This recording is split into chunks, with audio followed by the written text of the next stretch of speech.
Oke, kita masuk pada materi ya. Jadi ini wawasan bagi teman-teman, saya sampaikan secara garis besar ya teman-teman ya. Oke.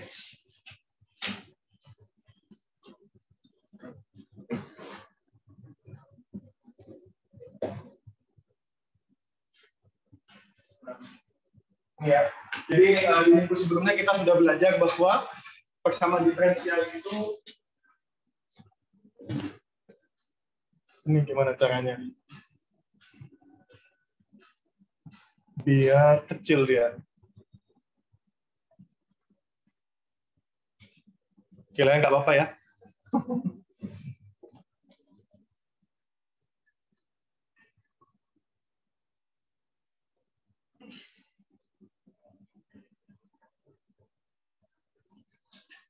Close tengah teman-teman. Nggak bisa jadi kecil ya.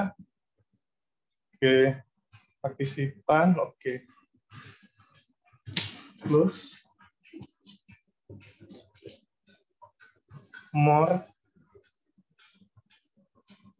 Nggak ada ya.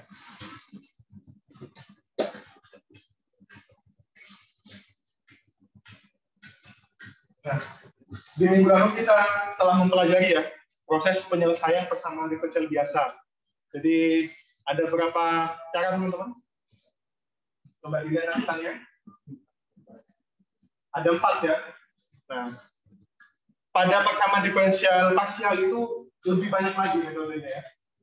Jadi kalau kita kemarin ada metode Newton dan lain sebagainya, kalau di persamaan diferensial parsial itu lebih banyak, bahkan ada puluhan teman-teman cara menyelesaikan persamaan diferensial parsial.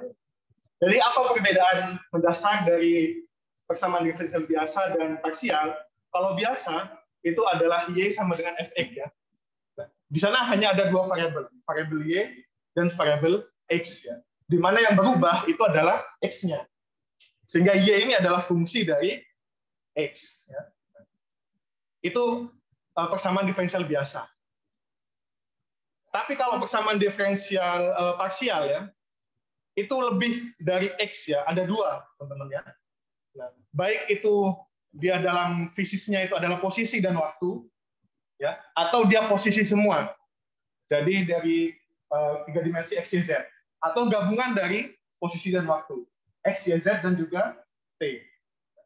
Apa fungsi-fungsi yang menggunakan banyak variabel? Nah, ini nanti kita akan pelajari teman-teman ya. Nah, jadi itu perbedaannya ya antara persamaan diferensial biasa dan parsial. Dan logonya itu berbeda ya. Operator untuk diferensiasinya berbeda. Kalau dia biasa itu menggunakan D ya. D biasa. Tapi kalau dia parsial menggunakan do ya. Nah, itu untuk membedakan. Jadi misalkan teman-teman ya menemukan satu soal dia variabelnya hanya y dan x tapi dia do. Nah, itu dia parsial. Cuman mungkin z-nya itu 0 atau t-nya itu 0. Oke, itu perbedaan mendasarnya. Nah, misalkan ini teman-teman, coba kita mengingat, ada yang masih ingat nggak? Hitunglah solusi dari persamaan diferensial do kuadrat z per do x do y sama dengan x kuadrat y. Berarti di sini yang kita inginkan adalah z sama dengan berapa? Coba teman-teman selesaikan. Yang salah, yang bisa maju ke depan. Yang salah nggak apa-apa teman-teman. Nyobain papan tulis bareng. Nggak bisa annotation ya. Annotation. Oh ini ya. Oke, makasih Mas. Ini ya, ini nanti z sama dengan ya. Pulpennya malah nggak mau, malah tangan malahnya. Z sama dengan berapa? Warnanya tapi kok kuning ya.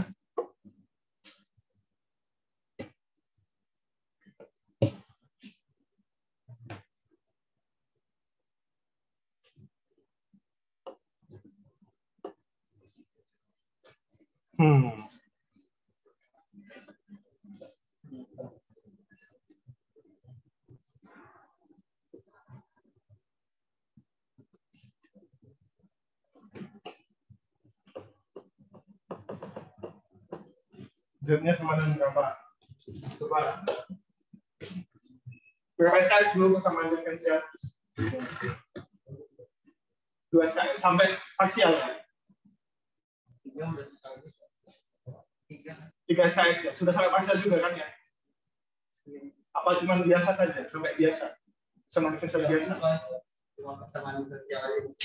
Oh, nggak dibedakan ya? Fungsi eliptik, fungsi parabola, sudah. Fungsi perbola.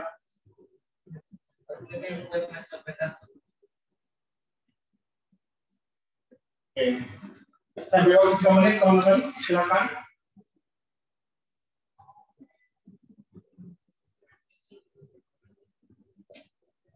Ini kita interview ya.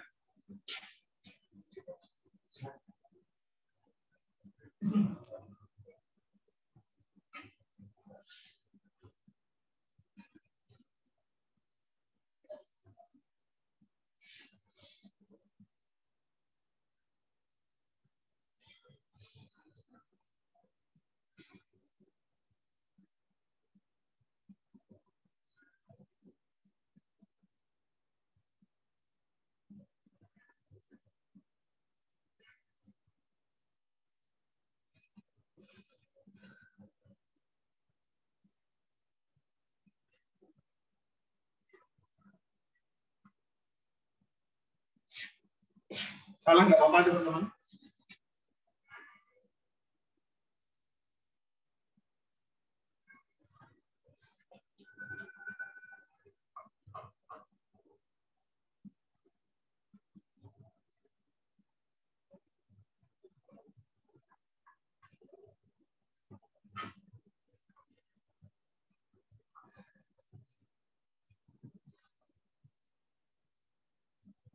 Yang tadi mungkin ada yang sudah bisa share.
Oke, ada yang mau nyoba?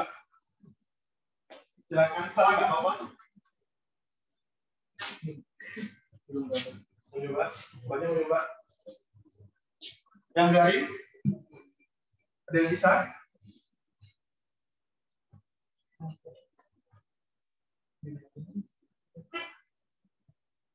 Oke, kita jawab bersama-sama ya. Jawabannya ini teman-teman ya. Nah, ini ya. Saya hapus dulu. Nah, jadi kan fungsinya adalah D kuadrat Z, dx per dy sama dengan x kuadrat y ya. Nah, di sini ada 3 variabel, x, y, dan z. Dimana yang kita inginkan tadi adalah z sama dengan. Z sama dengan. Nah, di sini kita susun sedemikian rupa. Kita ingat bahwa do kuadrat itu adalah do dikalikan dengan do z. Dan ini bisa kita kelompokkan, teman-teman ya. Di mana ini dipisah menjadi do. Sebenarnya sama saja, do per do y atau do per do x. Nah, kita misalkan ambil ini do per do x, maka ini satunya adalah do z per do y ya. Ini kan kalau dikalikan kan akan kembali seperti yang di atas ya. Sama dengan x kuadrat y. Nah, karena ini kita diturunkan terhadap do x, supaya dia hilang, bagaimana caranya? Diintegralkan. Maka kemudian yang berikutnya adalah diintegralkan terhadap x ya. Integralnya menjadi x kuadrat sepertiga x pangkat 3y. Tambahkan yang lupa c. C-nya di sini jelas dia mengandung y ya, fy. Nah, karena nanti hanya tinggal satu variabel saja. Kalau dia mengandung x nggak mungkin karena dia nanti akan masuk ke sini ya. Nah, maka dia mengandung y. Nah, kemudian ini diintegralkan. Setelah ketemu ini diintegralkan terhadap y. Nah, sepertiga x pangkat 3y, berarti y-nya ini nanti diintegralkan ya, menjadi sepertiga x pangkat 3y kuadrat ya. Nah, y-nya diintegralkan menjadi setengah y kuadrat. Nah, ini berarti ada yang salah ya. Ini adalah 6 ya. X pangkat 3y kuadrat, tambahkan, ini integralkan fy ya. Fy tambahkan gx. Di mana ini adalah c ya, yang dalam hal ini terdiri dari y dan juga x. Ini adalah fungsi sembarang. Yang ini bisa kita tahu kalau ada initial value ya. Initial value atau batas ya, boundary value. Ini kebetulan yang sederhana, teman-teman ya. Dalam praktiknya, persamaan diferensial parsial itu rumit penyelesaiannya. Nah, sehingga kita tidak dapat kemudian menyelesaikan secara analitik, kita perlu menyelesaikan secara numerik. Contohnya yang belum terselesaikan sampai saat ini adalah persamaan Navier-Stokes ya. Nah, itu adalah bentuk dari persamaan diferensial parsial, teman-teman ya. Yang sampai saat ini belum tahu bentuk analitisnya ya. Adalah Navier-Stokes ya. Dan ini persamaan ini itu digunakan dalam mendesain pesawat terbang ya, dalam mendesain kapal laut, dalam mendesain segala apapun yang berhubungan dengan fluida. Jadi anehnya kita ya, kita nggak tahu persamaan eksaknya, tapi kita bisa membuat kapal terbang, membuat kapal laut menggunakan Navier-Stokes ini. Karena apa? Kita bisa mencari solusinya menggunakan metode numerik ya. Oke. Dan kalau teman-teman bisa menemukan solusinya, kan nanti di dalamnya ini Navier-Stokes ini ada tekanan dan juga ada kecepatan ya, ada P dan ada V-nya. Kalau bisa teman-teman menemukan P sama dengan berapa misalkan, P sama dengan berapa itu akan diganjar 1 juta dolar ya, atau 14 miliar. Sudah pernah saya ceritakan ya? Oke. Saya hapus dulu ini. Oh, nggak ada Years All ya?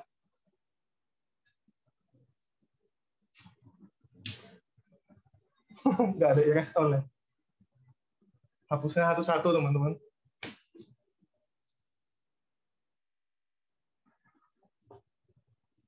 Oke, nah, jadi persamaan diferensial itu banyak sekali aplikasinya di bidang engineering, di bidang rekayasa. Teman-teman sudah dapat atom belum? Sudah ya? Sudah bertemu dengan persamaan?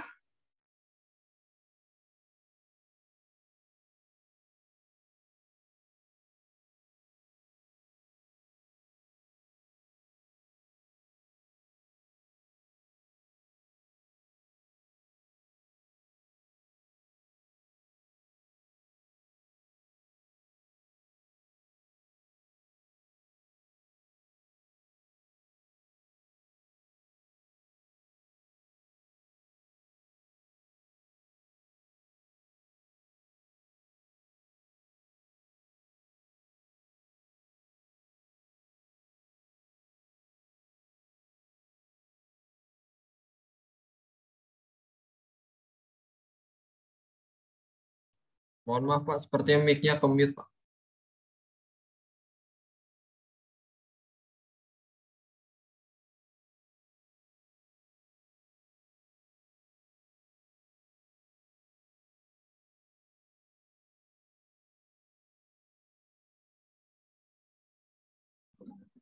Oke, nah, jadi saya ulangi lagi ya, karena tadi ke left ya. Jadi persamaan diferensial parsial itu pada realitanya itu jauh lebih sering banyak dipakai dibandingkan dengan persamaan diferensial biasa. Namun karena rumit, maka biasanya pendekatannya itu dengan program. Ya. Contohnya adalah dalam menyelesaikan gelombang elektromagnetik, persamaan Maxwell itu yang ada 4 ya.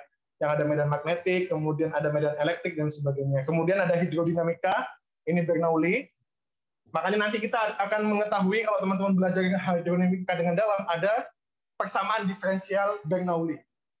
Itu bentuk dari persamaan Bernoulli yang kita tahu adalah setengah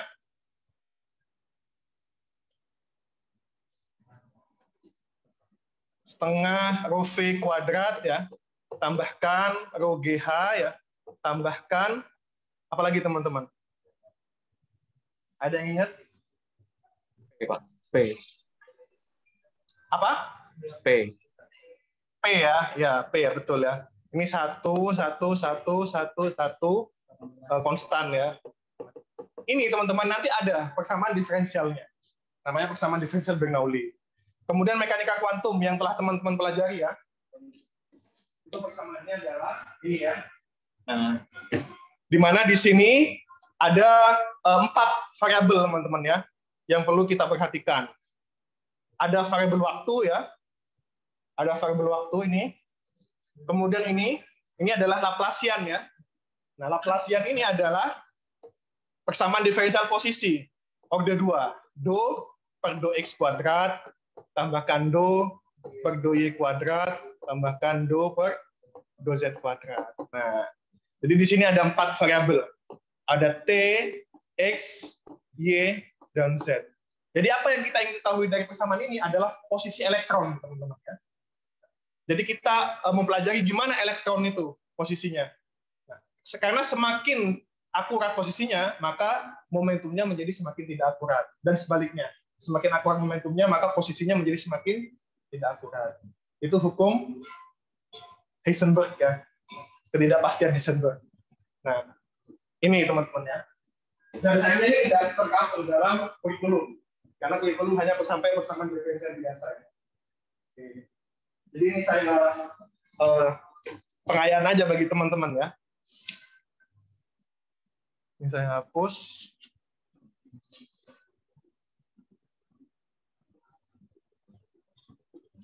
Repot juga ini ya, nggak ada erase all-nya ya. Oke lah. Nah, ini ya. Jadi secara kelompok fungsi, persamaan diferensial biasa itu dikelompokkan menjadi 3, teman-teman ya, berdasarkan bentuknya. Ada yang namanya persamaan hiperbola atau hiperbolik ya. Karena kalau hiperbola katanya majas ya, makanya hiperbolik gitu ya. Kemudian ada parabolik dan juga eliptik ya. Nah, apa bedanya? Kalau di sini dia bergantung pada waktu ya. Jadi ada waktu pada hiperbolik dan parabolik. Jadi ada variabel t di sana. Tapi kalau eliptik dia hanya variabel posisi saja. Makanya kemudian disebut sebagai time independent karena tidak bergantung pada waktu.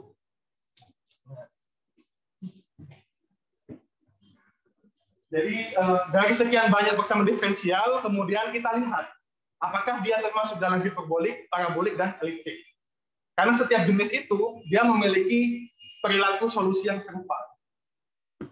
Jadi kalau teman-teman melihat persamaan diferensial parsial, digolongkan dulu dia masuk ke hiperbolik, parabolik, atau eliptik. Karena hiperbolik itu ada 5 metode, parabolik ada 5 metode, eliptik ada 5 metode. Jadi sekitar 15 ya untuk menyelesaikan persamaan diferensial parsial. Kalau teman-teman S2, apalagi mengambil fluida, saya yakin nanti kerjaan sehari-harinya adalah menyelesaikan persamaan diferensial parsial. Nah, kalau teman-teman misalkan mengambil konsentrasi fluida ya, fluida dan sebagainya. Nah ini, jadi bagaimana menggolongkan apakah suatu persamaan diferensial itu masuk dalam kategori ini? Kita lihat bentuk persamaan diferensial orde 2 ya. Nah, di mana di sini dia ada variabel U dan variabel X, teman-teman ya. Nah, di sini dia ada variabel 3, teman-teman ya. Ada X, T, dan U ya. Nah.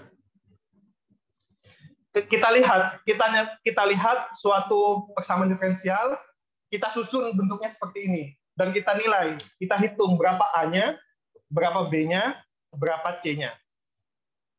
Ya, setelah kita melihat misalkan suatu persamaan diferensial, kita susun menjadi seperti ini, kita lihat berapa nilai A-nya, B-nya, dan C-nya. Karena itu nanti yang dipakai untuk menggolongkan apakah dia masuk ke hiperbolik, parabolik, atau eliptik. Ya.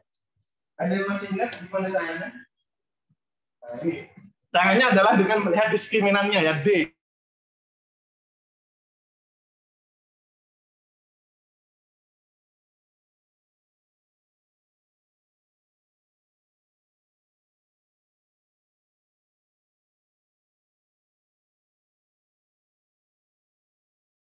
Ini nggak perlu ya D-nya ya. ABC saja. Kita kemudian masukkan teman-teman ya ke dalam persamaan ini. B kuadrat min 4AC. Kalau dia D-nya sama dengan 0, maka dia masuk pada parabolik. Sehingga nanti kita menggunakan metode penyelesaian parabolik.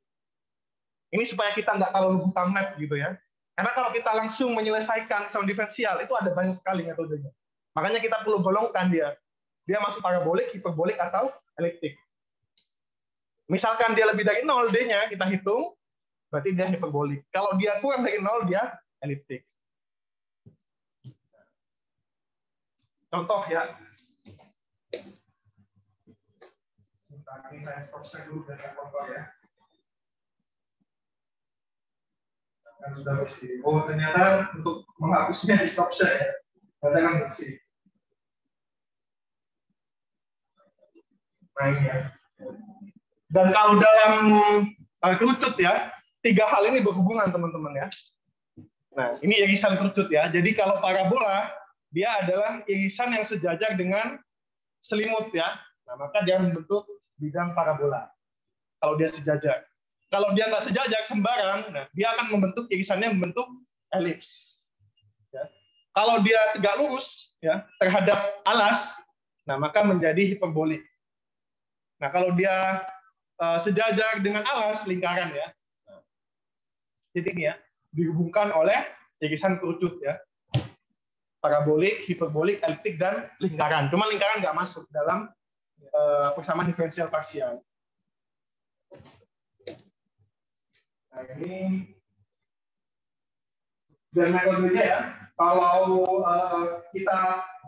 kita pasang begitu ya, kita nggak menggolongkan ke dalam 3 kategori tadi, nah kita bisa menggunakan 3 metode ini. Jadi kalau misalkan kita sekiranya fungsi itu sederhana, nah maka kita bisa memilih salah satu. Nah tadi yang kita latihan soal itu adalah dengan cara integral langsung. Ya. Yang lain misalkan dengan U sama dengan E pangkat AX plus BY. Atau dengan pemisahan variabel. Yang di kiri X semua, yang kanan Y semua. Atau yang di kiri X semua, yang di kanan T semua misalkan. Nah, ini kalau dia sederhana ya teman-teman ya. Kalau umum, kita perlu kelompokkan ke dalam 3 tadi. Misalkan ini, hiperbolik ya. Nah, hiperbolik itu ciri-cirinya adalah dia ada C-nya teman-teman ya. Nih, dia C-nya adalah pangkat 2. Hiperbolik ya. Dan ini 1 dimensi teman-teman, karena hanya pada X saja ya. Nah, kalau dengan 2 dimensi berarti dengan Y juga. Nah, kalau dengan 3 dimensi berarti X, Y, Z. Kalau nanti persamaan parabola, ini C-nya ini 1 teman-teman ya. Nah, kita lihat. Nah, ini versi lebih sederhananya ya. Jadi disebut persamaan adveksi teman-teman ya. Coba kita lihat contohnya ya.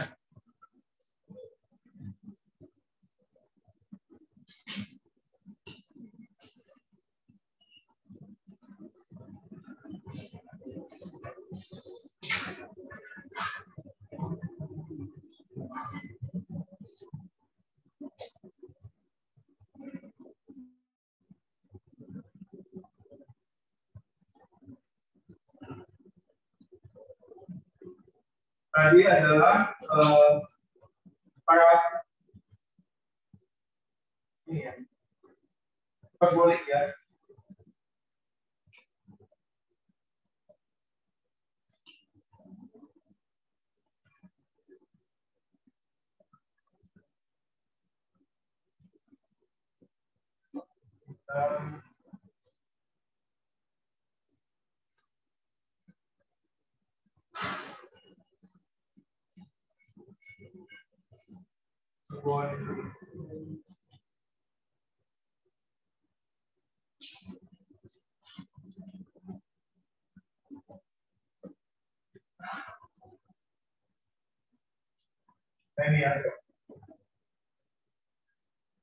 Ini adalah bentuk solusinya nanti ya. Persamaan hiperbola itu biasanya juga dipakai pada gelombang ya. Nah, jadi untuk memodelkan gelombang yang berjalan, yaitu menggunakan persamaan hiperbolik.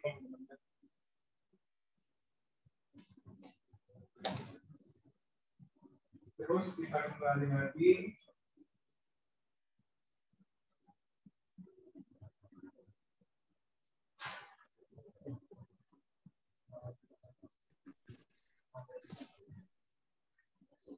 Jadi persamaan gelombang itu adalah salah satu contoh persamaan diferensial hiperbolik. Jadi misalkan teman-teman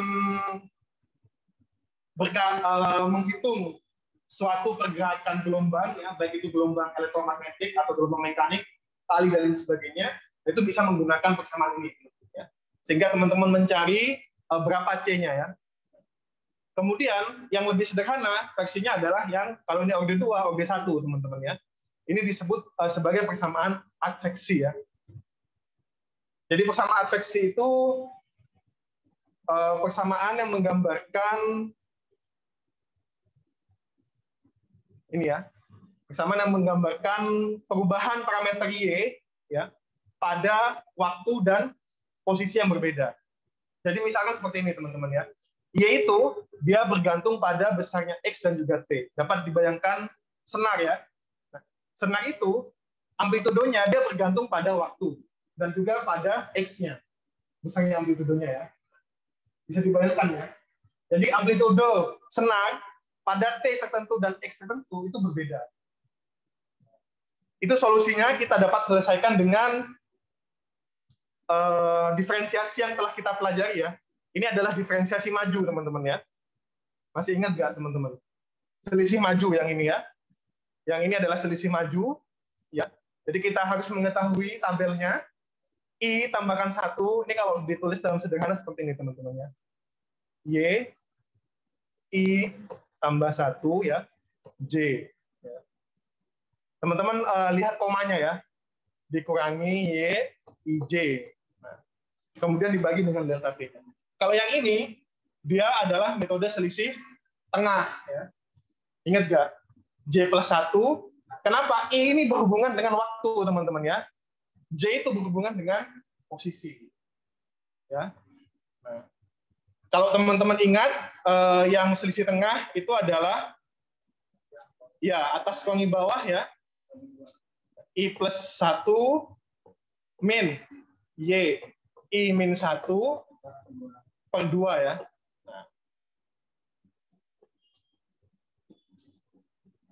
X ya, jangan lupa ya, step-nya ya. Nah, ini teman-teman ya. Sehingga nanti bisa teman-teman dapatkan ini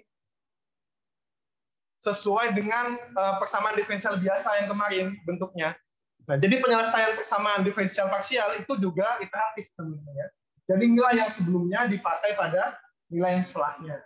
Nilai yang setelahnya itu dipakai lagi untuk nilai yang setelahnya sampai kemudian batasnya tercapai. Karena tadi ini metodenya yang ini selisih maju, kemudian ini adalah selisih tengah, maka disebut sebagai forward in time, waktunya adalah maju, dan center in space, tengah pada ruangannya, X-nya tadi ya, atau kalau disingkat adalah FTCS. Sehingga dengan metode ini, berarti ada banyak, ada yang dia backward in time. Kalau dia kita gunakan waktunya sisi mundur. Kemudian yang ininya center in space misalkan. Jadi nanti ada banyak variasi teman-teman ya. Nah ini ya. Jadi ada forward in time tadi, kemudian ada backward in time, center in space. Kita tahu bahwa metode tengahan itu menghasilkan galak yang paling kecil dibandingkan metode maju dan juga metode mundur. Sehingga itu selalu dipakai dalam space ya. Tapi untuk yang time, ini bergantung pada soalnya. Kita lihat bahwa ketika waktu itu dipakai tengah, kita tidak bisa menentukan yang paling atas dan data yang paling bawah. Masih ingat nggak, teman-teman? Ya, karena kalau di paling bawah kita nggak bisa mengurangi yang bawahnya, kita nggak tahu kan. Makanya kemudian yang paling bawah ini kita gunakan yang backward. Sedangkan yang atas kita pakai forward.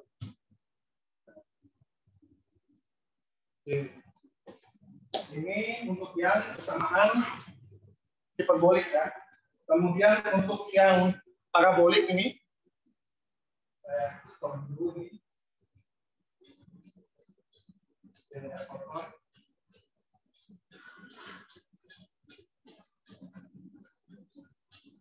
Nah, ingat ya tadi bedanya ya. Kalau yang parabolik,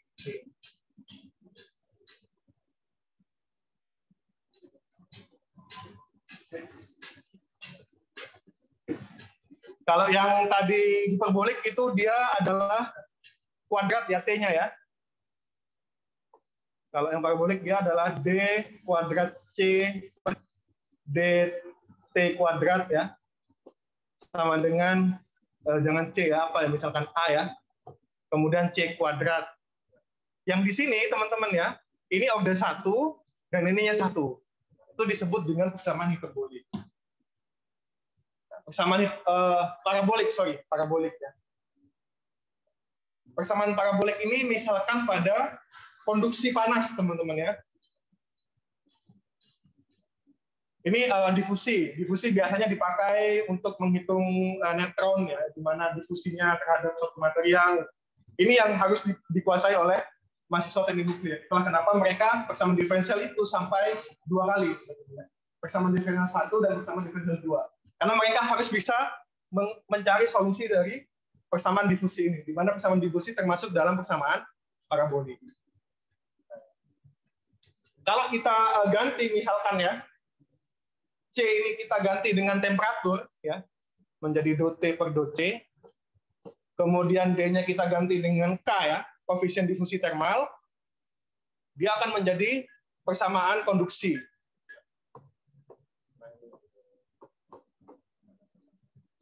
DT ya.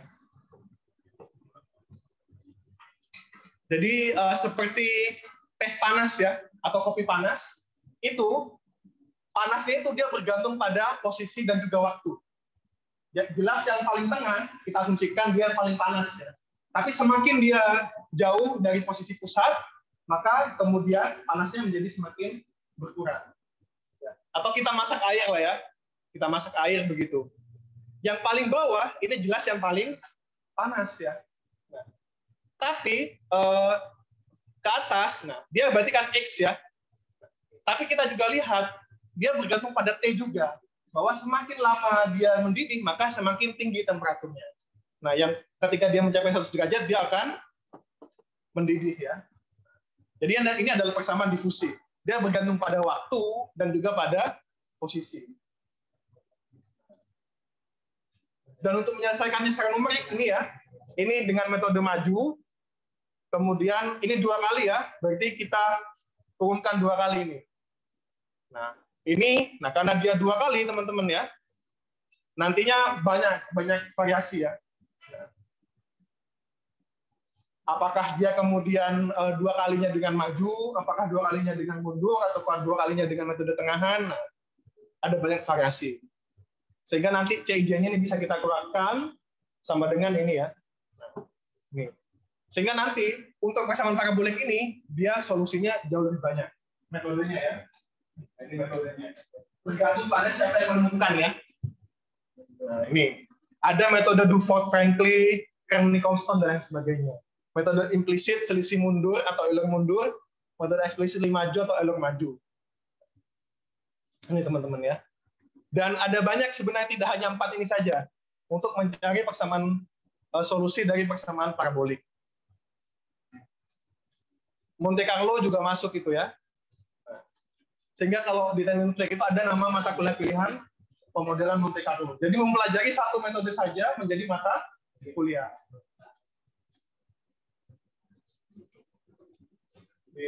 Ini kalau yang Laplace ya, yang paling rumit ini ya.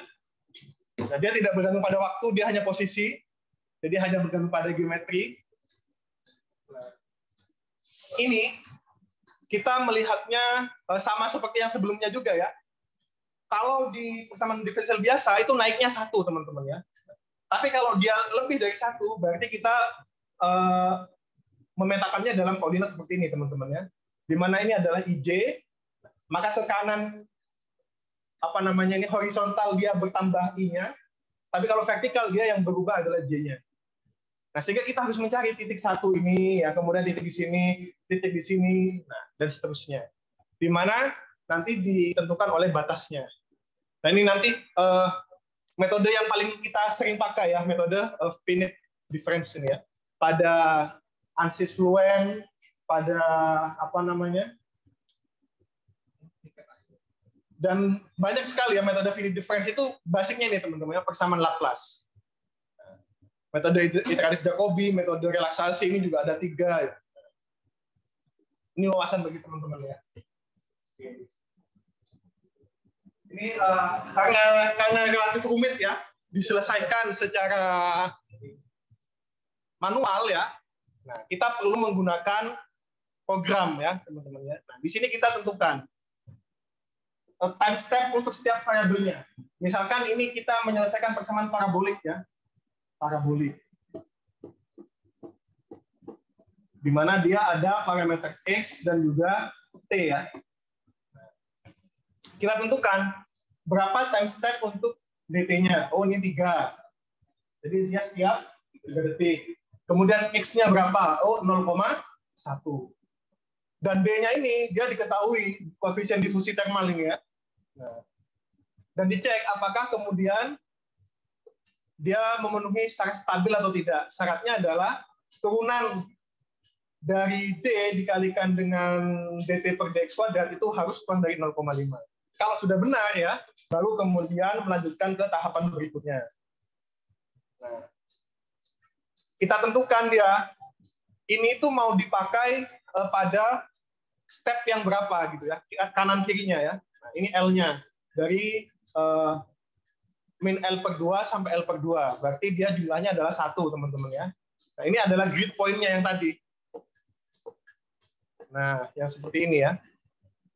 Berarti dia di sini dari min L per 2 sampai L per 2. Kemudian berapa N-nya ini ya? Berapa banyak titiknya ini? 1, 2, 3 ya. Dan seterusnya ini. X-nya ya.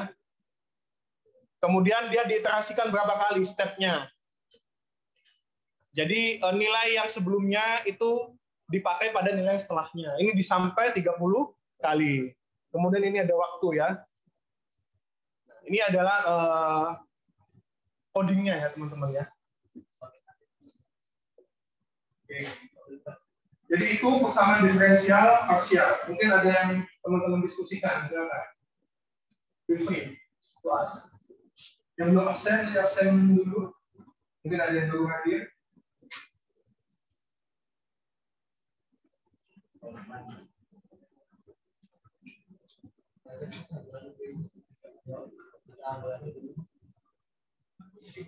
Nah, yang belum absen, silakan absen dulu.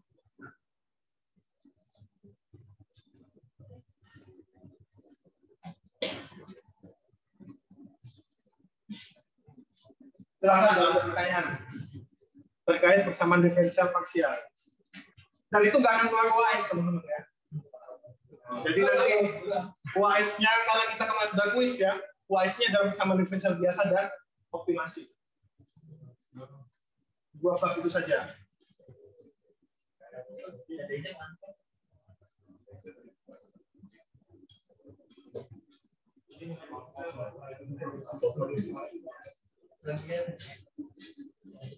Monggo kalau ada yang ingin ditanyakan.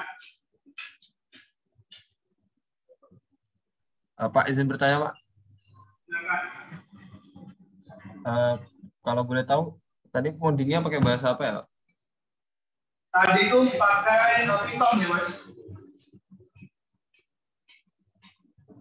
Python tadi itu. Oke, baik Pak. Terima kasih. Kalau pakai C++ di Arduino jauh lebih rumit ya. Ya kita harus include dan sebagainya ya. define dan lain sebagainya. Nah, kalau Python itu lebih simpel ya. Makanya kemudian Python itu disukai dalam kecerdasan buatan ya.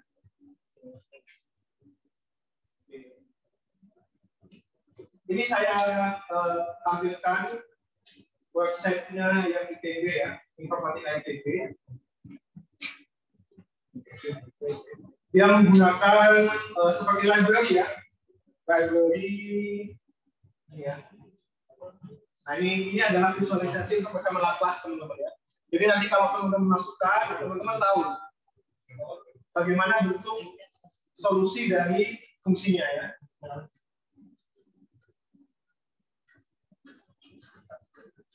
Ini ya. Hasil simulasinya ya. Nah, ini menggunakan seperti library ya, setup.grid satu dimensi. Saya juga belajar teman-teman bahasa Python yang di ProGate kan. Ini sebenarnya saya mau promo tapi ProGate itu paling murah. Ada yang udah daftar di ProGate? Namanya di coding. Macam-macam ya, kalau di ProGate itu bisa sampai level 600 soalnya. Jadi setiap kita menyelesaikan sesuatu levelnya naik gitu ya. Ini ya. Ini tadi sama division parsial, sama difusi. Ya sama ya yang kita pelajari ya. Nah ini nanti difusi ya. Ya ketika dia berbeda batas ya. Nah, misalkan ini yang kiri ini adalah material A ya, yang kanannya material B. Nah dia akan seperti ada lonjakan seperti itu ya. Pada boundary-nya ya. Dia terdifusi begitu ya. Oke, kalau tidak ada kita masuk ke materi berikutnya. Jadi persamaan division parsial itu penting ya, tapi mungkin karena terlalu rumit kita tidak disajikan dalam S1 ya. Tapi kalau teman-teman nanti S2 nanti teman-teman akan mempelajari. Atau mungkin pas skripsi mungkin ya. Banyak ya di GitHub ya. Solusi-solusi dari persamaan division parsial. Itu GitHub sangat membantu ya. Kalau kita bikin coding, itu kita bisa bertanya, kita bisa berdiskusi dan sebagainya. Oke, kita masuk ke materi berikutnya ya, optimasi memori. Ini tugasnya sudah muncul ya di dalamnya muncul. Dan mengapa optimasi ini penting? Karena di bidang engineering kita sangat sering menjumpai permasalahan optimasi. Misalnya ini, teman-teman menjadi senior engineer di perusahaan geothermal misalkan ya. Jadi geothermal itu prinsipnya adalah teman-teman harus membawa uap panas yang ada di dalam mantel bumi ya, itu dialirkan ke dalam reaktor ya. Nah nanti uap panasnya itu akan memasak air. Air yang kemudian menguap, nah itu yang digunakan untuk menggerakkan turbin. Nah, tapi di sini ada permasalahan teman-teman ya. Ada banyak pilihan pipa. Mana yang akan teman-teman pilih pipanya? Di mana di sini pipanya itu ada banyak parameter ya. Pertama ada biaya operasi. Nah, ini adalah diameternya, ada yang 10 inci ya. 10 inci berarti sekitar 24 cm ya. Diameternya ya lumayan ya, besar ya. Bahkan ada yang sampai 25 inci. Ini besar sekali berarti ya. Kalikan 2,54 ya. Ya, saya mungkin belum pernah cerita ya. Dalam rekrutmen kerja, soal tes tulisnya itu sederhana itu teman-teman. 3 inci berapa senti gitu ya. Kemudian 3 kaki berapa sentimeter. Kalau yang nggak pernah tahu, ya nggak bisa jawab. Ya. Karena memang dalam dunia kerja, kebanyakan dari alat-alat itu kan masih sistem British ya, atau sistem USA. Jadinya mereka menggunakan inci, kaki, feet, kemudian juga pound dan sebagainya. Berat ya. Nah 1 kilo itu berapa pound? Itu ditanyakan teman-teman. Saya merasa betul itu. Pas tes pupuk ya, pupuk Indonesia. Soalnya itu cuman 3 inci sama dengan, wah, kalau nggak tahu kan ya sudah selesai ya. Oke, jadi di sini dibatasi ada biaya operasi, kemudian ada modalnya ya investasinya, untuk pipanya, kemudian ada pompanya juga untuk membantu mengalirkan ya. Di sini beraneka ragam ya. Pada yang 10 inci ini rinciannya. Kemudian pada 12,5 ini rinciannya. Nah, pertanyaannya, pipa dengan diameter berapa yang akan dipilih? Ada yang berpendapat? Sebelum kita masuk ke perhitungannya. Kenapa? Yang totalnya paling murah. Oke, tapi ini per tahun loh, Mas. Bisa jadi yang awalnya murah, tapi karena dia dikalikan per tahunnya, dia menjadi mahal.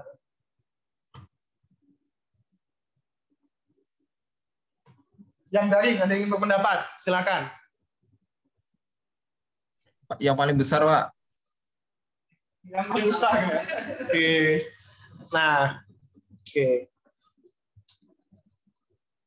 Ini semuanya per tahun, teman-teman ya. Jadi biaya operasinya sudah di breakdown per tahun, kemudian juga biaya investasinya juga di breakdown per tahun. Lihat, ini bukan biaya investasi langsung satu kali, tapi sudah dipecah per tahun. Maka untuk dapat menyelesaikan ini, kita harus tahu berapa lama pipa itu kita harapkan untuk beroperasi. Baru kemudian kita masukkan dalam persamaan. Nanti sama dengan berapa tahun gitu. Nanti ketemu. Apakah dengan menggunakan metode golden ratio, Newton section, dan sebagainya.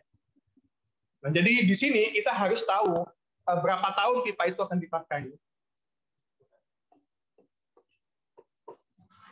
Berapa tahun pipa akan dipakai.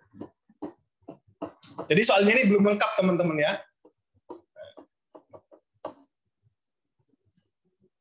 Belum kita ngomongin maintenance, karena pipa itu dia bisa terjadi korosi, nah, dan lain sebagainya. Jadi soalnya ini masih belum dapat kita selesaikan, karena ada informasi yang kurang di sini. Oke, nah, kita akan membahas teknik-teknik untuk melakukan optimasi ya. Jadi optimasi itu pada dasarnya adalah kita mencari nilai minimum atau kita mencari nilai maksimum ya, dari suatu fungsi yang akan kita optimasi. Kalau dalam hal ini apa? Kita ingin mencari nilai yang paling minimum ya, kan biaya ya. Kita ingin kalau profit berarti kita ingin mencari yang paling apa? Maksimum ya. Nah, bergantung pada soalnya. Dan anehnya ya, metode minimum dan maksimum itu sama teman-teman caranya ya. Tergantung bagaimana kemudian kita mengolah datanya. Kalau teman-teman sudah garap soalnya yang saya berikan, apa namanya? Tugasnya nanti teman-teman akan tahu bahwa persamaan untuk menghitung minimum itu juga sama untuk persamaan untuk menghitung maksimum. Bergantung pada konteks soalnya seperti apa. Oke, terkait geothermal ya. Nah ini, saya pernah kerja praktek teman-teman ya di PT Geothermal Kamojang. Jadi itu di perbatasan antara Garut dan juga Bandung. Lokasinya itu di puncak gunung ya. Jadi kalau saya ke pasar dan teman-teman itu harus naik pickup setengah jam. Itu kalau mau ke pasar, tapi di sebelahnya sudah ada yang jualan. Dari kos-kosan ke tempat site-nya itu kita naik bis, kita 15 menit. Pernah waktu itu jalan kaki lumayan capek ya, jauh juga ya. Jadi di Kamojang itu sangat dingin teman-teman ya. Saya sebenarnya pengen kerja di sana ya waktu itu ya. Jadi jam 12 itu sudah kabut. Jadi panasnya itu hanya dari jam 8 sampai jam 11. Jadi jam 12 itu anak-anak kecil itu main bola, jam 12 siang. Jam 3 itu sudah gelap ya, sudah kabutnya sudah penuh sekali. Dan sangat dingin, jadi nggak perlu kipas, nggak perlu AC di sana. Hemat untuk ngekosnya ya. Kemudian pekerjanya itu juga karena jauh ya dari pemukiman, mereka naik lingga semua ya. Jadi pekerjanya itu sejahtera waktu itu di sana. Dan pada saat saya ke sana itu ada PLT Geothermal unit 4 ya saya kerjanya itu. Saya menganalisis korosi. Jadi saya melakukan sampling di berbagai pipa dan saya mengukur, mengakses ya. Kira-kira kalau lagi korosinya sekian, ini pipanya bertahan berapa lama. Nah, waktu itu saya mendapatkan bahwa dengan laju korosi dianggap seperti itu ya sesuai dengan ukuran itu bisa bertahan 13 tahun. Nah, sementara itu desain dari PLT geothermal itu 20 tahun. Nah, berarti di sini harus ada penggantian nanti. Karena setelah 13 tahun kemungkinan failure atau kegagalan dari pipa itu menjadi sebesar.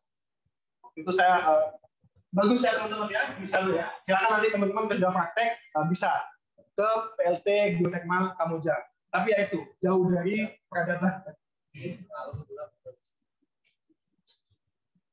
Oke, itu. Nah ini kita akan masuk pada optimasi ya. Jadi hal-hal yang penting dalam optimasi ada dua, yakni adalah fungsi objektif, di mana ini adalah fungsi ya, fungsi yang ingin kita ketahui optimasinya. Ini adalah fungsi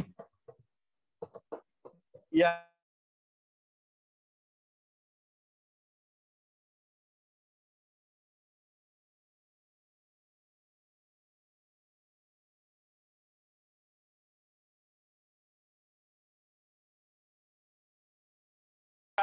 biayanya harus kurang dari $10.000 atau waktu pengerjaannya harus kurang dari 4 tahun. Ini adalah batasan-batasannya, constraint-nya ya. Misalkan adalah biaya ya. Nanti kita akan lihat macam-macam constraint ya. Biaya, kemudian waktu, SDM, SDA ya, dan sebagainya. Keamanan juga bisa dan sebagainya. Ini ya, secara analitik nilai maksimum atau ya. Jadi ini dua-duanya ya. Dari suatu persamaan YFX, ini adalah fungsi objektifnya, itu diperoleh pada harga yang memenuhi ya aksen, ya pengulangan pertama adalah DY per DX, atau sama dengan DF per DX sama dengan 0 ya. Sehingga di sini kita harus mencari kemudian F sama dengan berapa.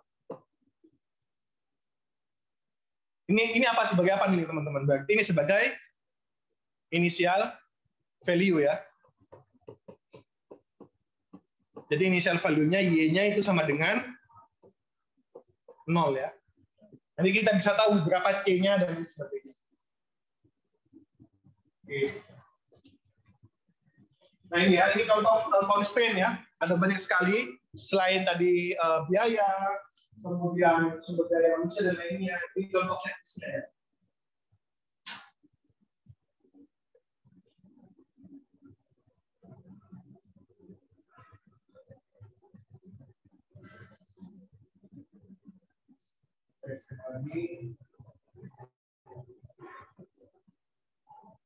Nah, ini adalah contoh constraint dalam bidang engineering. Ada temperatur maksimum, ya, ada kemudian flow rate maksimum, kemudian ada konveksi, ya, maksimum convection limitation, ada kemurnian, ya, kemudian dari suatu zat yang kita produksi, misalkan teman-teman membuat alat yang memproduksi cairan kimia, berapa persen kemurnian yang diinginkan, nah, itu dapat menjadi constraint. Kemudian kekuatan materialnya, lingkungan, keamanan, ya, safety, ya, kemudian availability of ketersediaan alat SDA tadi ya, kemudian ini yang saya hitung waktu itu korosi ya, kemudian ketersediaan di pasaran, permintaan market ya, reliabilitas minimum, kemudian ruangan ya, kalau ini gudang ya, jadi bagaimana kemudian suatu gudang itu dapat menampung bahan ya, atau barang, nah itu ada space limitation-nya, nah itu dimasukkan dalam optimasi dan lain sebagainya, modalnya dan sebagainya. Jadi ada banyak sekali constraint yang ingin kita perhitungkan. Dan optimasi ini dibedakan menjadi dua ya. Satu variabel, berarti ini adalah Y sama dengan Fx ya. Y sama dengan Fx. Nah, contohnya berarti ini ada lokal minimum, maksimum, dan ada global maksimum. Bedanya apa? Jadi lokal maksimum ini bisa jadi dia ada yang lebih tinggi. Kalau dia sudah paling tinggi, maka dia disebut sebagai global maksimum. Nah, kalau yang minimum, ini contohnya ya, ini adalah lokal minimum karena kemudian ada yang lebih rendah lagi, global minimum. Nah, kalau kita fungsinya memasukkan dari sini ke sini, teman-teman ya, itu akan ketemu global maksimum. Tapi kalau kita fungsinya masukkan dari sini sampai sini, range-nya, dia akan bertemu lokal maksimum. Rumusnya sama, fx ya, do fx per do x sama dengan 0. D ya. D karena dia satu variabel ya. Bergantung kemudian rentangnya itu mau seperti apa gitu ya. Kalau kita masukkan dari sini sampai sini berarti nanti akan ketemu global maksimum. Kalau dari sini ke sini ya, berarti dia akan ketemu global minimum. Dari sini ke sini dia akan ketemu lokal maksimum dan seterusnya. Ini kalau satu variabel. Kalau dua variabel, nah ini ya. Kita harus melihat bentuk ini dua dimensi ya, atau lebih ini ya. Ini dua dimensi berarti dia adalah fxy ya. Berarti ini adalah z ya. Nah, jadi ini kalau diplotkan dua variabel itu artinya sudah 3 dimensi teman-teman ya. Dan sebaliknya satu variabel artinya dia sudah 2 dimensi ya. Paham ya? Kenapa kok kemudian ini Z? Karena ya yang dia lepas dari X dan Y apa? Ya Z ya. Maka ini ketinggiannya. Z-nya itu berapa dia di sini? Kalau ini X, ini Y, ini berarti adalah Z-nya. Atau adalah sama dengan F, X, Y. Di sini titik minimumnya. Ini kalau 2 variabel. Kalau 3 variabel, nah itu nanti pakai dimensi keempat ya. Bingung ya. Kita hanya kemudian optimasi itu ada 2. 1 variabel dan 2 variabel. Oke, sampai sini ada yang diskusikan, silakan.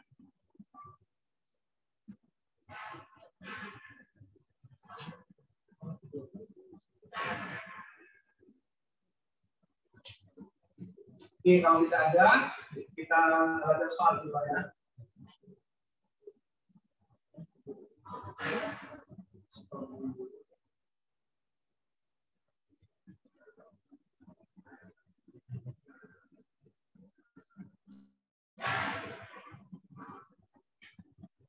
Iya, metode untuk satu variabel contohnya ini ada Golden section, ada Newton, dan ada interpolasi kuadrat.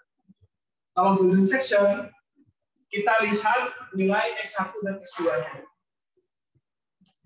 Di mana X1-nya ini nanti ada XL dan ada XU. Kemudian ada D-nya. Jadi konsepnya adalah X1 itu adalah yang sebelah kiri, teman-teman ya. X2 ini adalah yang sebelah kanan. Jadi suatu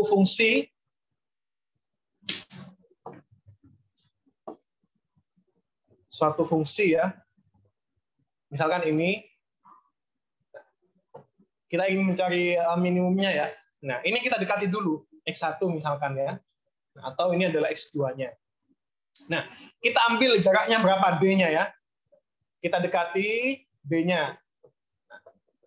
Kalau dia fx2-nya lebih besar daripada fx1 ya, berarti ini lebih besar daripada ini, maka ini untuk optimasi ya, ini untuk maksimasi ya. Berarti kalau minimasi sebaliknya teman-teman. Minimasi. Berarti kalau dia fx2 lebih besar daripada fx1,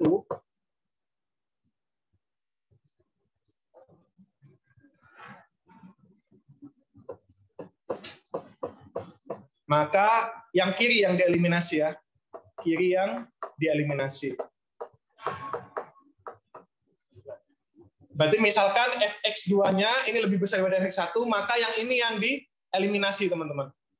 Berarti yang kemudian yang ini tidak dipakai. Kita maju ya. Jadi ini tetap, tapi yang ini yang maju. Kalau ternyata nanti lebih besar, ininya tetap, ininya yang maju lagi D lagi. Terus sampai kemudian didapatkan di sini. Jadi tergantung pada mana yang lebih besar, fx2-nya atau fx1-nya ya. Kalau dia fx2-nya lebih besar daripada fx1, yang kiri yang dieliminasi dan ditambahkan dengan D. Sampai kemudian kita mendapatkan fx yang paling kecil. Mungkin bingung teman-teman ya. Dan D-nya itu dihitung dari ini. Akar 5-1/2 XU min XL. XL itu diketahui dalam soal nanti. Jadi kita perlu menghitung B, nah kemudian kita masukkan, kita dekati dengan X1 dan X2. Contohnya seperti ini.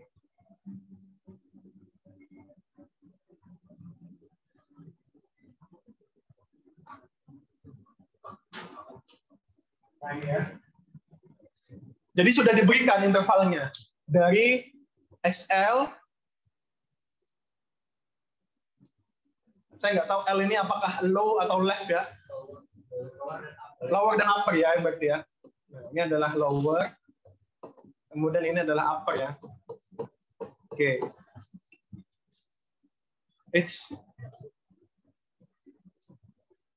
Nah, kita ingin mencari berapa nilai minimum dari fx2 sin x min x kuadrat min 10.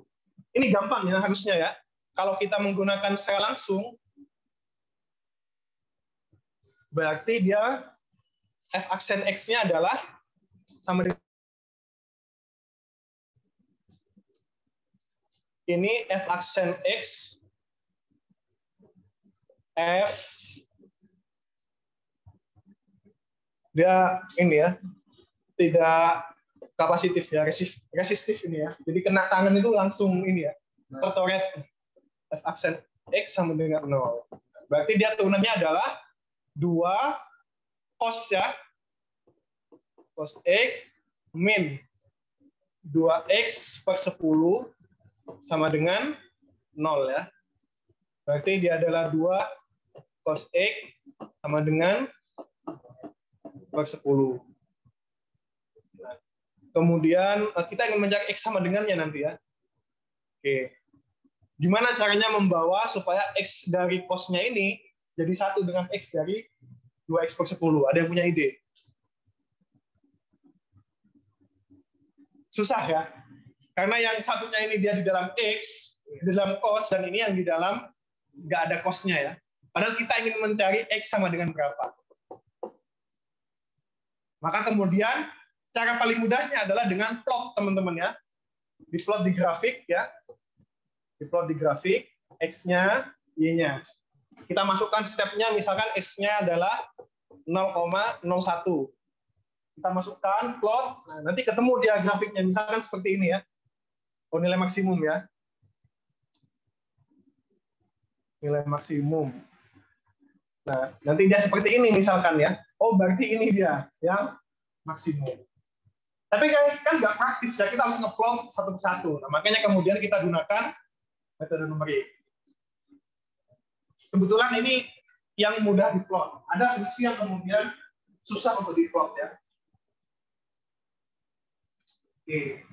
Nah, ini plotnya ya. Sampai mendekati ya. Jadi ini adalah plotnya, teman-teman. Jadi secara untuk mencari errornya nanti ya, kita melihat hasil plotnya. Nah, ini plotnya di sini berarti dia maksimumnya ya. Berapa ini? 1,4 kira-kira ya. Berarti dia adalah X-nya sekitar 1,4. Paham ya sampai sini ya? Karena kita tadi ingin menyelesaikan analitik nggak bisa atau rumit ya, kita plot saja begitu ya. Dan ketika diplot ketemu hasilnya seperti ini. Ini saya hapus. Nah, sekarang kita akan menyelesaikan secara numerik dengan metode golden section ya, atau bilangan golden ratio ya, rasio emas ya. Karena tadi kalau ini dihitung ya, akar 5 min 1 per 2 ini adalah 0,693 bla bla bla. Di mana ini adalah termasuk golden ratio ya. Perbandingan antara deret Fibonacci setelahnya dibagi dengan Fibonacci sebelumnya. Kan kalau teman-teman pelajari ya, Fibonacci itu 1, 1, 2, 3, 5, 8 ya. Kemudian ini adalah 13 ya. Ini sampai sini 8 bagi 5 ya, 13 bagi 8 itu ketemunya ini terus teman-teman ya. Jadi sampai berapapun itu adalah 0,693. Coba dihitung. 8 bagi 5. 5 bagi 8 ya, sorry.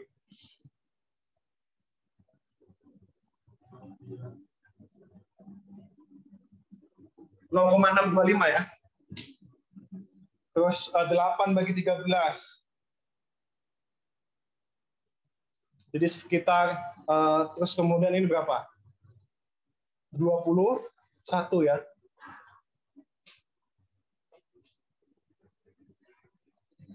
Nah, 6,19 teman-teman ya.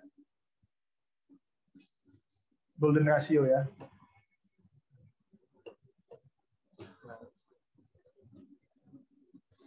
Coba dihitung golden ratio. Dan ini yang dipakai dalam desain biasanya ya. Desainer.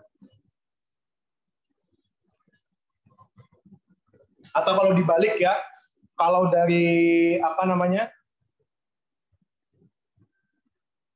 Yang setelahnya dibagi dengan sesudahnya itu 1,61 ya. Kalau dibalik ya 1,618. Nah, misalkan 8 dibagi 5, 13 bagi 8 dan seterusnya. Coba. Ya, betul ya. 13 bagi 8 dan seterusnya. Nah, ini kita selesaikan dengan golden ratio ya.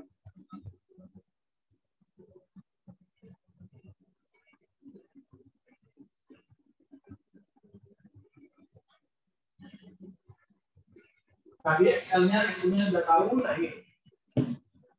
Jadi ketika XL-nya ini 0, kita masukkan teman-teman ya ke dalam fungsi ini. 2 sin X min X kuadrat per 10. Kita masukkan, ketika dia 0, maka XL-nya itu sama dengan 0. Tapi kalau kita masukkan 4, dia ketemunya adalah minus 1,336. Nah, setelah kita tahu besarnya XL dan X0, kita bisa mencari D, teman-teman ya. Nah, D-nya ini adalah akar 5 min 1/2. XU yang atas jadi dikurangi yang bawah. Dia D-nya adalah ini, teman-teman ya. Maka kemudian kita dekati. X1-nya itu adalah XL plus D. Kita dekati ya. Yang kiri itu jelas akan bertambah, teman-teman ya. Karena dia ingin mencari di sini ya. Dari 0, nah dia bertambah ke sini ya. Nah, yang sebaliknya, dia 4 ya, dari 4 di sini ya berarti ya. Yang X2 dia akan berkurang, teman-teman ya. Nah, ketika dimasukkan ini ya, 2,4721 ketemu 0,63. Kemudian yang X2-nya ketemu adalah, berarti ini adalah di sini kita coba lihat grafiknya ya. Dia adalah X1-nya adalah 2,4 ya. Oh, dari sini teman-teman ya, dari sini 2,4. Nah, dari sini dia teman-teman.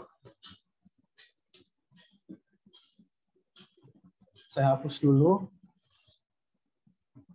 Nah, dia pertama aproksimasinya yang X1-nya itu di sini ya. X1-nya itu di sini.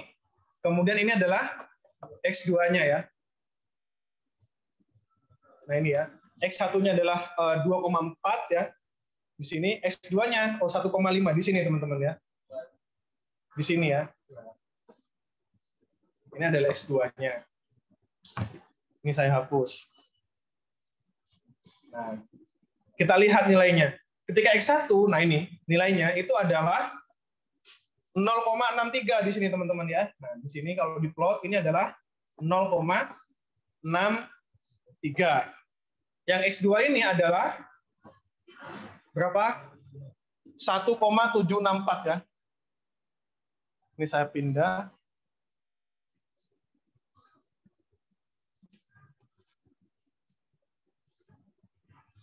Ini adalah 1,7647.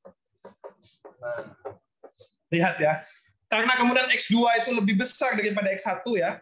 X2 lebih besar X1. Nah, maka kemudian X1 baru itu sama dengan X1 lama. Definisinya tadi kan kalau dia lebih besar, X2-nya lebih besar daripada X1, maka yang kanan yang dieliminasi ya. Nah, yang kanan yang dieliminasi. Nah, berarti yang ini yang dieliminasi ya. Yang ini yang dieliminasi. Jadi yang ini tetap, yang ini kemudian yang nanti dikurangi dengan B-nya. Ya. Nah, jadi X1 baru itu sama ya. X1 lama, kemudian XU baru itu adalah X1 lama. Kita lihat yang kedua saja. Nah, ini ya. Jadi saya gambarkan ulang.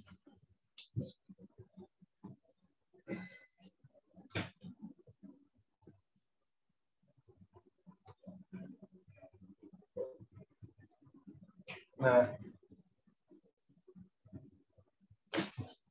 gambarnya saya coba gambar di sini. Tadi itu kan gambarnya seperti ini ya. Ini. Kemudian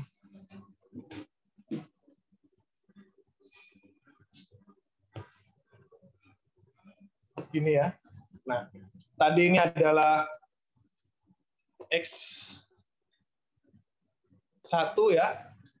Ini adalah X2 dan di sini adalah X1-nya ya. Kita lihat. Nilainya X2, fx2 itu lebih besar daripada fx1. Maka teman-teman ya, X1-nya itu tetap teman-teman ya. Karena yang kiri yang dieliminasi ya. Kita lihat ya. Yang kanan yang dieliminasi, makanya kemudian yang kirinya itu tetap ya. Kalau dia fx2 lebih besar daripada fx1, maka yang kanan yang dieliminasi. Maka kemudian yang berikutnya, yang kiri tetap X1 teman-teman ya. Nah, jadi dia tetap di sini, kemudian X2-nya baru pakai yang baru ya. Karena yang kanan yang dieliminasi ini yang nggak ada. Maka X2-nya adalah yang 2,47. Kemudian dicari lagi. Nah, ini menjadi XL teman-teman ya. X2-nya menjadi XU teman-teman ya. Kemudian X1-nya itu tetap tadi ya, yang XL ya. Jadi dikati lagi. Jadi ini hilang teman-teman ya. Nah, kita ambil batasnya dari 0 sampai di X2. Kita masukkan dari 2,4721 dikurangi 0 dibagi dengan golden ratio-nya adalah 1,5279. Maka ini kita dekati. Yang X-nya ini adalah 1,5279. Ini kan tadi 1,4 ya maksimumnya ya. 1,4. Dia di sini teman-teman ya. Nah, lebih mendekati pada true value-nya. Ya. Ini adalah kemudian X1-nya ya. Nah, yang X2-nya itu adalah 0,9443 di sini. Nah, ini adalah X2-nya. Nah, ini adalah. Nah, kita lihat, kita bandingkan. Oh, ternyata sekarang kebalikannya. Sekarang fx1 itu lebih besar daripada fx2 ya. Ini fx1. Maka nanti yang hilang itu yang kiri. Nah, ini yang kita gunakan sebagai batas bawah, teman-teman ya. Jadi nanti yang ini x1-nya ini adalah xu ya, kemudian x2-nya adalah x1 ya. Dan seterusnya. Berarti kita nanti iterasi seperti ini sampai misalkan kita ingin iterasinya berapa kali? 18 kali ya. Ketemu nanti hasilnya adalah ini. Dia relatif tidak berubah ya. 1,4267. Jadi desain sedemikian rupa sehingga itu bergantung pada nilai D ya. Kalau pada golden section kita lihat apakah fx2 itu lebih besar daripada fx1. Kalau lebih besar, maka yang kanan yang dieliminasi. Dan itu dipakai terus ya. Jadi kalau salah satu, maka ke bawahnya juga salah. Ya memang kalau satu soal masih belum paham ya. Tapi kalau teman-teman nanti coba latihan yang lain, soal yang lain, itu akan bisa dipahami. Oke, sampai sini. Mungkin ada yang bingung, silakan, saya ditanyakan.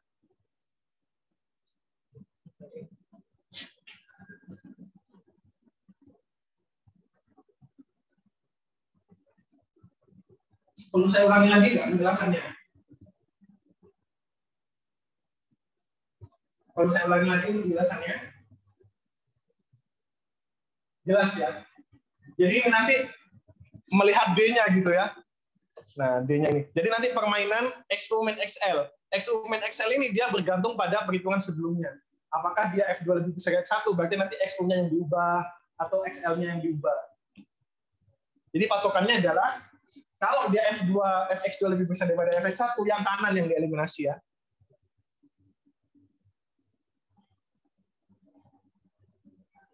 Artinya apa? Ya kita gunakan yang sebelah kirinya. Kan tadi lihat ya, awalnya itu adalah, ini saya perjelas lagi ya. Awalnya tadi adalah ini ya, yang pertama ya. Ini adalah fx1 di 2,4 ya. di sini. Ini adalah 1,4 ya, ini adalah 1,4. Ini adalah 2,5 ya.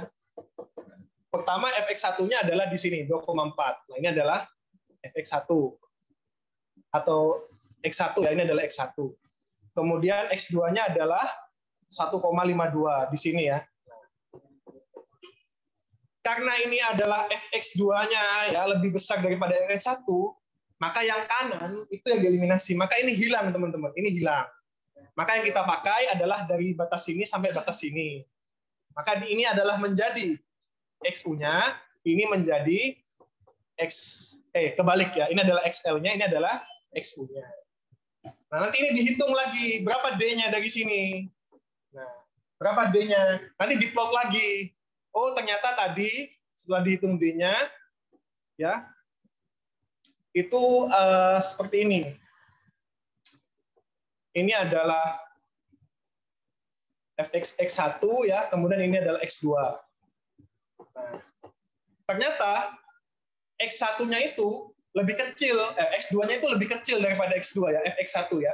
Maka kemudian yang ini yang dieliminasi. Maka kita ambil dari 0 sampai x1 lagi.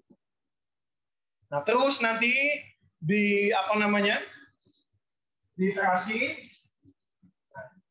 sampai didapatkan nilai yang diinginkan. Sebentar, bisa dicatat dulu. Halo. Halo. Halo. Ya, Bu.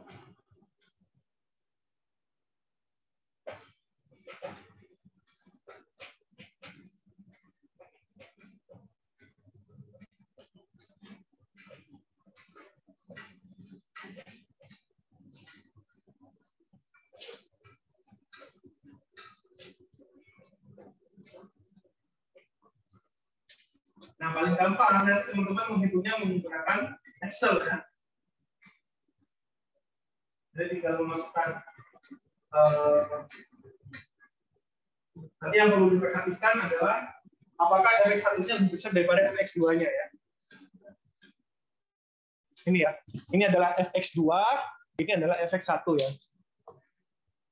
Nah,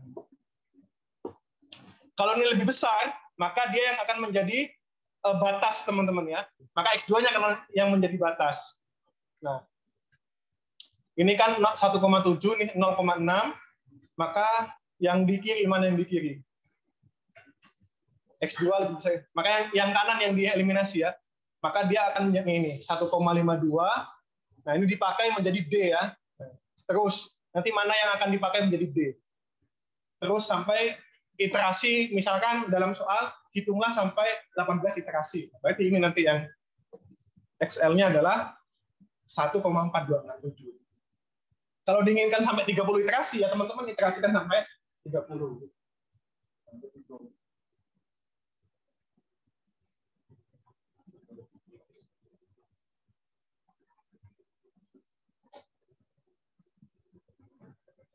Oke, ada pertanyaan silakan.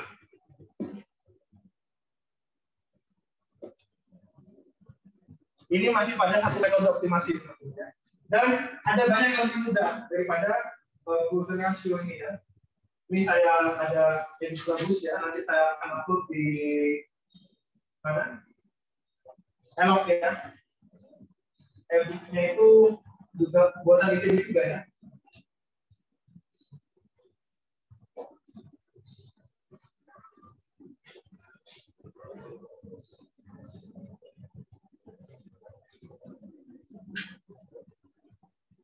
Oh, bukan. Dari ini yang punya teman-teman. Punyanya teknik kimia ya, teknik kimia. Mungkin teman-teman sudah ketemu dengan teknik kimia ketika membuat tugasnya. Nah, ini ya. Nah, ini tekniknya ya. Sudah ada yang punya mungkin.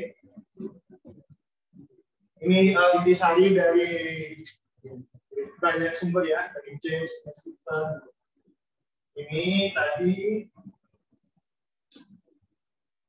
Nah, ini golden section ya. Nah, kita lihat, kita dekati ini. Kemudian ini ada contoh soalnya, saya ambil dari sini teman-teman ya. Kemudian metode Newton ini ya. Penentuan akar kesamaan tak linear. Jadi kalau ini kita perlu tahu turunan pertama dan turunan keduanya supaya bisa diketahui berapa nilai optimalnya. Jadi satu fungsi kita turunkan 2 kali. Misalkan ini ya, fx sama dengan tadi ya 2 sin x min x kuadrat 10 ya. Ini diketahui dengan nilai x besar x0 sama dengan 2,2.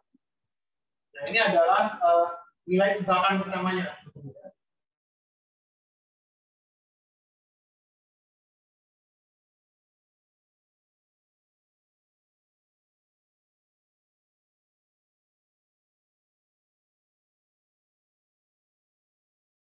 Proses berkesinambungan ya, di mana data sebelumnya itu dipakai di data setelahnya.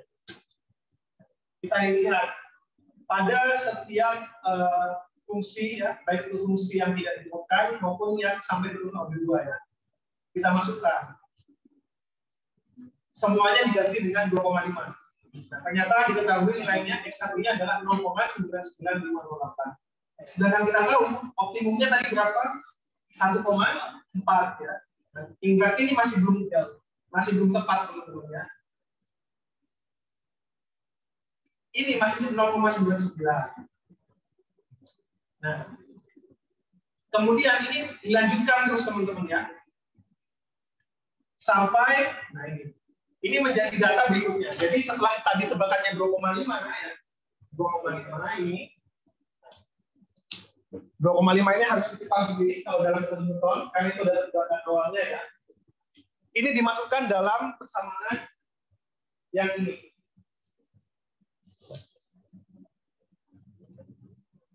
Jadi 2,5 itu dimasukkan ke sini. Kalau nanti tahu X tambah satunya misalkan 0,9, berarti nanti dimasukkan lagi 0,9. Sampai diperoleh nilai yang paling kecil, teman-teman ya. Nah ini ya. Sampai kemudian, sampai kemudian X-nya itu konvergen, teman-teman ya. Jadi pertama dimasukkan 2,5, ketemunya 0,99. Kalau nanti 0,99 itu dimasukkan, ketemunya 1,46. Nanti 1,6 dimasukkan lagi, 1,4276. Dimasukkan lagi, sampai berapa kali iterasi, misalkan yang diinginkan, ya, ini sampai 7 kali, berarti ada 1,4275. Jauh lebih gampang dibandingkan metode golden section. Ya. Tapi ada plus minusnya. Apa? Kalau metode Newton kita harus menebak ya. Semakin ini jauh dari nilai realnya, semakin lama iterasinya, tebakannya. Kalau golden section tadi kita nggak ngurus, kita hanya perlu tahu dia awalnya berapa, akhirnya berapa. Kita nggak mau nebak-nebak gitu ya. Kalau yang ini kita nebak. X0-nya 2,5. Kebetulan ini agak dekat ya. Kalau misalkan X0-nya 4 ya, padahal dia dioptimasi adalah 1,4 kan jauh kita. Diterasikan berkali-kali masih belum konvergen ya. Jadi ada plus minusnya. Itu metode Newton. Ya.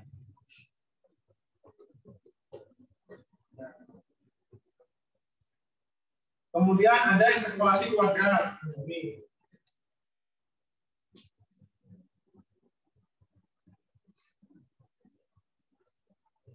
Jadi interpolasi kuadrat ini kita dekati ya dengan persamaan kuadrat ya. Kalau ini adalah true function-nya yang ini, nah kita dekati dengan persamaan kuadrat. Nah, ini ya. Ini panjang lagi rumusnya ya. Kita masukkan X1 X2-nya. Contoh soalnya ini sama ya. Ini diketahui juga soalnya teman-teman ya. X0-nya sama dengan 0, X1-nya sama dengan 1, X2-nya sama. Dimasukkan di sini ya. Nanti X3. Kelemahannya apa? Ya jelas rumit ya soalnya ya. Tapi dia lebih ringkas nantinya dalam iterasinya ya. Ini nanti iterasi pertama, kedua ya. Nanti ketemu tabel ya. Ketemu jawabannya 1,4. Ini sudah ketahuan semua teman-teman ya. X0 yang diketahui dalam soal, X1 yang diketahui dalam soal, X2 yang diketahui dalam soal. Jadi tinggal dimasukkan dalam persamaan ini ya. X0-nya ini, X1-nya sudah dimasukkan, berarti dia nanti Fx3-nya itu adalah 1,7691. Ini ya. Karena kasus ini maksimasi, maka FX3 itu harus lebih besar daripada FX2. Nanti ini sama seperti Goodman section ya.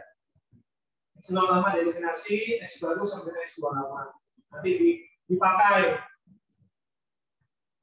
Jadi yang tadi nilainya 1,7691 itu dipakai teman-teman. Oh, yang dipakai adalah yang X1-nya 1,58 ini ya. 1,58 ini ya. X0 ya. Dan seterusnya. Ini pada metode kuadrat ya. Dan kita lihat kalau yang ini iterasinya jauh lebih ringkas ya. Kalau tadi yang benar sampai 18. Kalau ini 6 kali sudah ketemu, tapi rumusnya lebih padat ya. Itu satu variabel. Kalau banyak variabel ini ada lagi yang lain. Metode Cook Gibbs, kemudian metode sintesis absen, SJ, kemudian metode langsung atau metode search. Ini sama juga teman-teman, nanti iterasi juga ya. Baik itu metode satu variabel ataupun dua variabel atau banyak variabel. Di sini ada dua yang ingin kita tulis, X1 dan X2 yang ingin dioptimasi. Nanti teman-teman, kalau yang ini kita bagi, yang X1 sendiri, kemudian X2-nya sendiri. Nanti teman-teman pelajari. Ini ya. Dan nanti jangan lupa juga dibuat contoh soalnya. Ini dalam optimumnya. Ini kita sudah tinggal 3 menit ya. Tapi secara prinsip sama teman-teman ya. Nanti akan mencari iterasinya ya. Ini juga diiterasikan. Baik itu yang satu variabel maupun dua variabel. Dan jumlah iterasinya ini tergantung diketahui dalam soal. Diinginkan berapa iterasi. Sehingga kalau katakanlah 7 iterasi ya sudah. Meskipun 7 itu belum konvergen ya. Ya nggak apa-apa, itu yang ditanya. Kecuali carilah sampai konvergen. Nah, jadi teman-teman harus mencari ketika perubahannya sangat kecil ini ya, bahkan nggak berubah ya ini ya. Ini dapat kita lihat bahwa pada 1,99 itu sudah konvergen. Oke. Baik, di sini ada yang ditanyakan, silakan.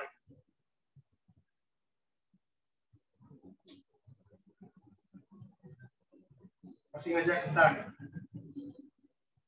Oh iya, jadi salah.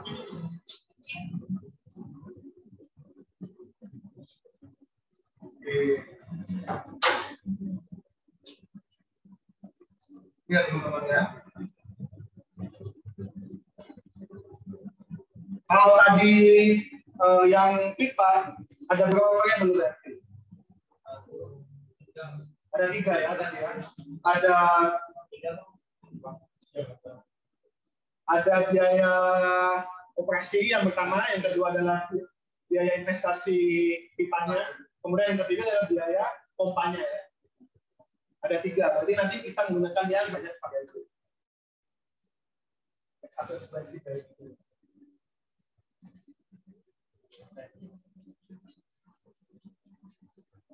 Oke. Kalau tidak ada pertanyaan, ini seru ya sebenarnya ya. Jadi kalau teman-teman nanti menguasai ini sangat dipakai dalam ilmu proyek. Jadi kalau teman-teman nanti suka proyek ya, misalkan yang proyek itu adalah EPC ya namanya, Engineering Procurement Construction. Itu biasanya adalah perusahaan yang bangun-bangun pabrik ya. Jadi teman-teman nanti akan bekerja sama dengan teknik kimia, teknik sipil. Di situ teman-teman nanti akan menentukan sensornya yang dipakai sensor apa. Jadi orang teknik kimia mereka kan yang merangkap pabrik ya. Mereka yang menghitung berapa bahan bakunya, berapa outputnya. Teman-teman memasang alatnya. Nah, untuk mengetahui bahan baku ini sensor apa yang dipakai. Dan teman-teman pengadaannya nanti, oh sensor A ini harganya sekian, sensor B ini sekian, kosnya sekian, dengan optimasi ini. Tentunya sudah ada software-nya banyak ya. Jadi teman-teman tinggal masukkan harganya, kemudian memasukkan masa pakainya, keluar nanti. Oh ternyata sensor A yang bagus, Misalkan seperti itu. Contoh perusahaan EPC itu ini ya, Pekin ya, rekayasa industri ya. Biasanya tadi fisika itu sangat laku di perusahaan EPC ya. Mungkin ada yang belum tahu di perusahaan EPC ya. Teman saya pun banyak yang kerja di sana, engineering, procurement, construction. Ini teknik fisika itu dipakai sekali di EPC ya. Perusahaan EPC Indonesia ya. Biasanya dalam recruitment-nya selalu ya dibutuhkan teknik fisika. Perusahaan EPC.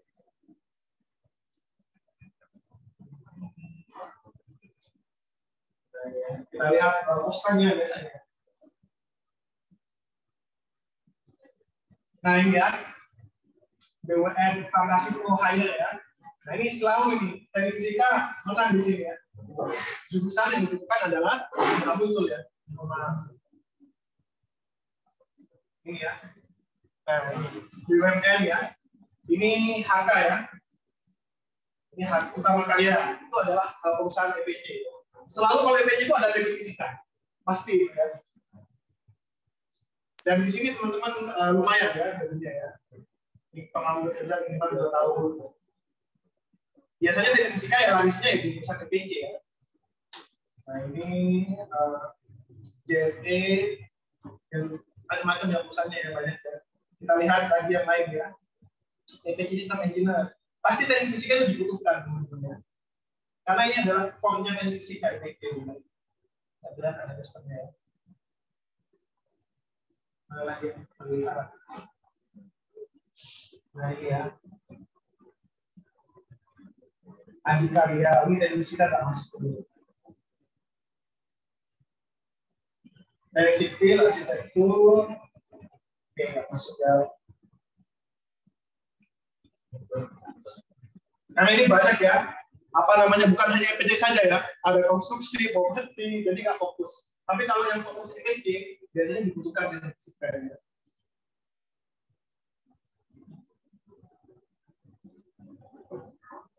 Banking ini ya.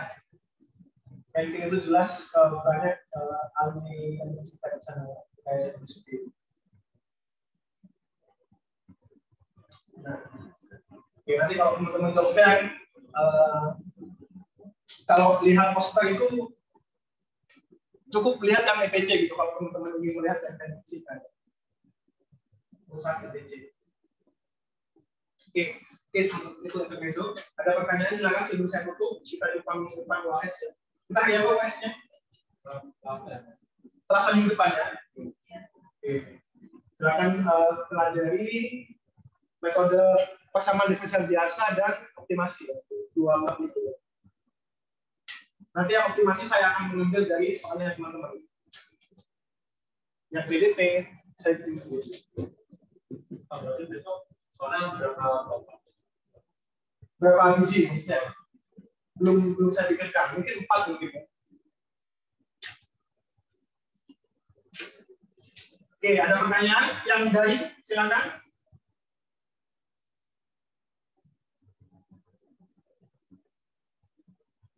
Berarti soalnya itu bisa ya Pak, kan kelas FB kan? Ya, bisa, betul.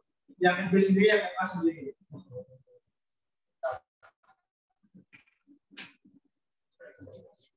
Ya, jadi pusat EPC ya.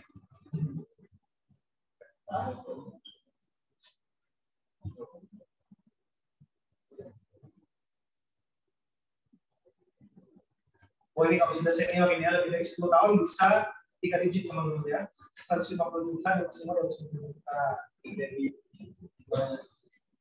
Jadi kalau EPC industri tambang, e-commerce,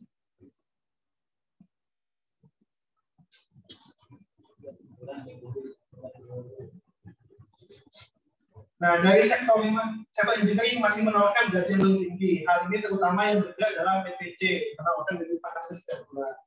Nah, makanya teman-teman prospeknya cerah ya. Jadi teman-teman saya yang kerja di PPC itu sudah bisa beli rumah, beli mobil, dan sebagainya.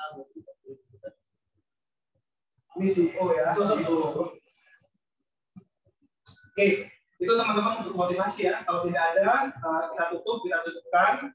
Saya mohon maaf apabila ada salah kata atau salah perbuatan dalam mengajar. Kita tutupkan di mata kuliah lainnya ya. Terima kasih. Saya tutup. Wassalamualaikum warahmatullahi wabarakatuh.